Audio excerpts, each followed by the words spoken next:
A few days ago, I was shopping around a bit to find some table decorations for Thanksgiving. And I saw some of those fold-out pieces that are constructed with fluted tissue paper and that become a 3D table topper that folds open.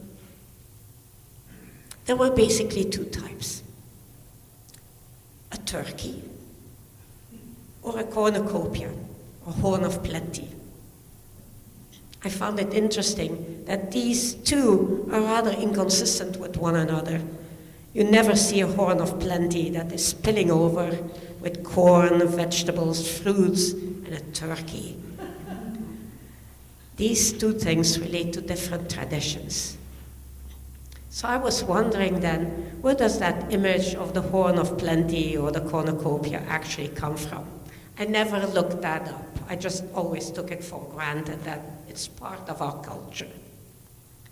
And I didn't know this before, but there are actually two Greek legends about the horn of plenty. The first is about the god Zeus when he was an infant. He was playing around and he accidentally broke off the horn of the goat that was nursing him. Ouch. The second legend is about the hero Hercules, who was battling a river god. The name of the god is Achelos, and Achelos is also the name of a large river in the western part of Greece. And the god is a symbol of the fresh water in that area of the world. In the legend, Hercules prevailed in a struggle, as he so often did, and he deliberately broke off the horn of this god. So regardless of the two legends, which of the two legends we go by, whether it's the accidental breaking off of a horn or the deliberate one, or maybe they both were deliberate, the horns are very powerful. These horns gained the power to provide endless food and riches to the person who had them. And so the horn became a symbol of abundance. Now, when people who are Unitarian Universalists see such endless abundance, many tend to think of ways in which this abundance can be shared with other people. And this morning in our Cornbread Communion, Cornbread and Cider Communion, we ritualized a way of sharing an abundance of cornbread muffins and cider in a non-competitive, mostly cooperative way. And this got me thinking about ways in which people have formed mutual aid societies to share well-being and to help one another. I'll look at just a few of the many examples of these kinds of organizations. Come to think about it, the Guest at Your Table program of the Unitarian Universalist Service Committee is a mutual aid society, and it is directly connected to horns of plenty at our individual dinner tables in the weeks to come. In United States history, mutual aid societies were rather common, and especially in the period between 1880 and 1920, because this was a time period when many people moved away from the countryside, so there was rapid urbanization and also mass immigration. So many groups of people were struggling, literally, with hunger, healthcare, warmth. And community organizations came into being to provide their members with financial assistance for crucial items and services when many groups faced discrimination in mainstream institutions. I'm thinking about African Americans, Jewish immigrants, and many other groups. This was a time when the NAACP came into being, and many other groups like that. These collective self-reliance organizations were actually the forerunners of formal welfare services. And they also predated some institutions in labor movements, for example, the strike funds that exist in labor unions. The idea of the Horn of Plenty is an abundance of same kinds of things, similar things, fruits, corn, grains, squashes. So all kinds of things related to harvest. And the idea is it's for one group, one family. But while we see that there are many ways to divide and share those kinds of things, everyone gets one or a piece of one, how can one devise ways via a community organization to share an abundance in a Horn of Plenty that has just one of very few things that are the same? For example, if you think about material things in a community, one car, one lawnmower, one sewing machine, one chainsaw. And I'm thinking, yeah, why do we have a chainsaw in every garage or lawnmower in every garage? And it just clutters up our homes so much. We could just share.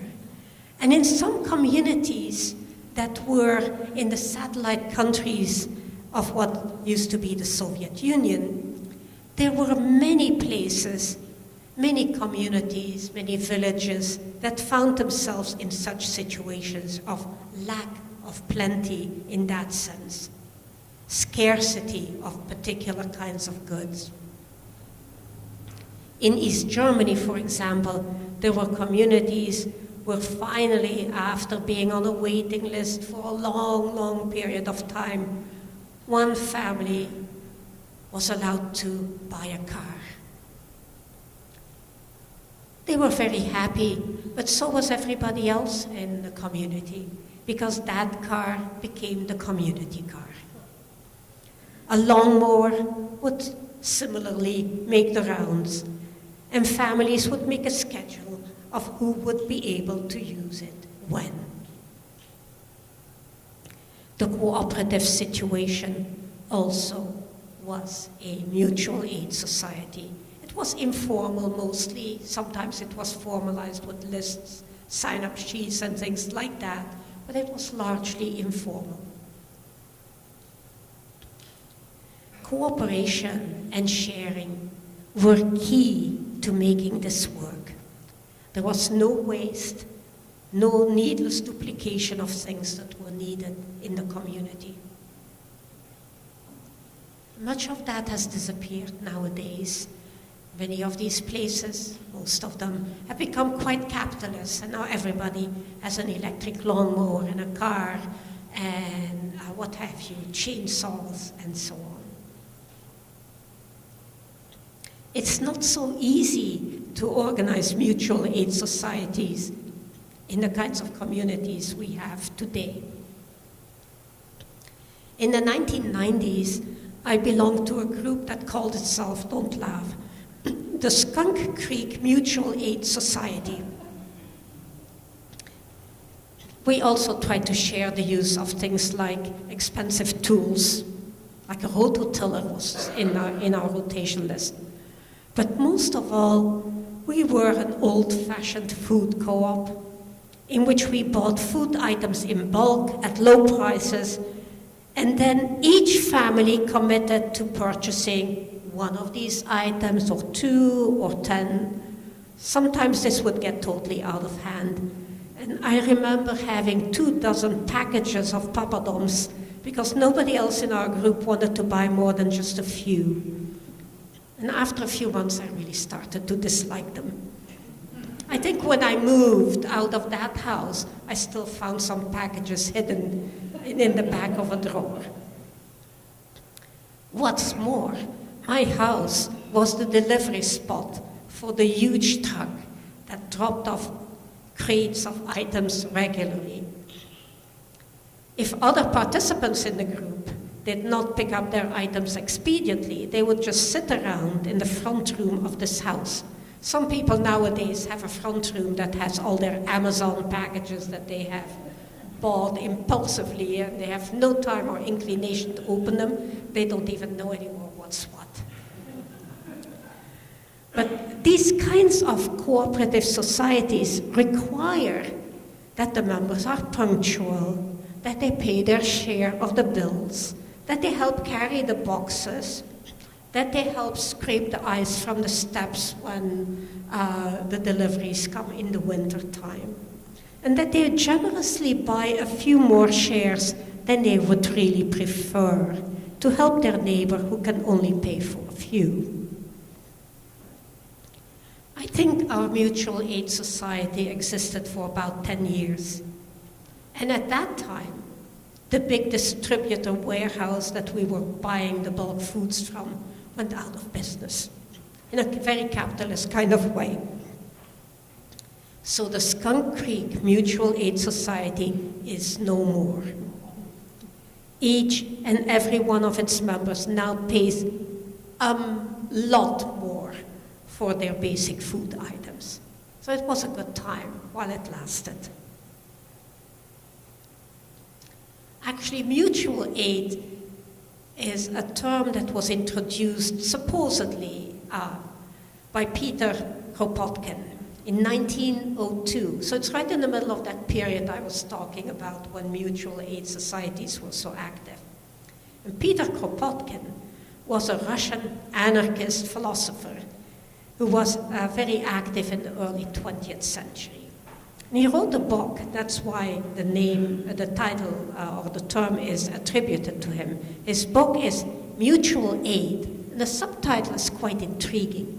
A Factor of Evolution. He meant human evolution, mostly. Also evolution of animal species and plants. So, to most people seeing that title, it was strange, but this was also the time when Darwin had published his work just recently. And what Kropotkin was arguing was that the social Darwinists, as they're called, who view that capitalism leads to survival of the most fit in society, there are many people around here who think that today, those people think that it makes society better overall, not just themselves. Wrong, says Peter Kropotkin, and many others since then. Cooperation, he says, is a natural, crucial force for survival of both individuals and communities. There are indeed many ways to enhance the well-being of everyone in our own families, in our communities, in our world. All of them are based on our values of pluralism, interdependence. In fact, Kropotkin mentioned interdependence in his book more than 100 years ago. And the value of generosity, gratitude, and justice. Think about such things like food co-ops. We can revive them, and some of them still exist. Unions, book exchanges, and they exist sometimes in those small little boxes. We have one right out here. That's kind of a mutual aid society. And in England, I saw many that reside in those old telephone boxes. I even saw one telephone box that had a defibrillator for the community with directions on how to use it. And instead of telephone, it said defibrillator. It was very, very interesting. So these are all very promising things. There are also timeshares, babysitting exchanges between families so that all of the parents can get some free time. And many, many more exist. None of them are competitive. But they do need good organization generally. And they all have in common that the spills out of the horn of plenty are shared more equitably in communities. And may we find many ways to encourage such mutual aid organizations and participate in what they do for our communities. Amen, and blessed be.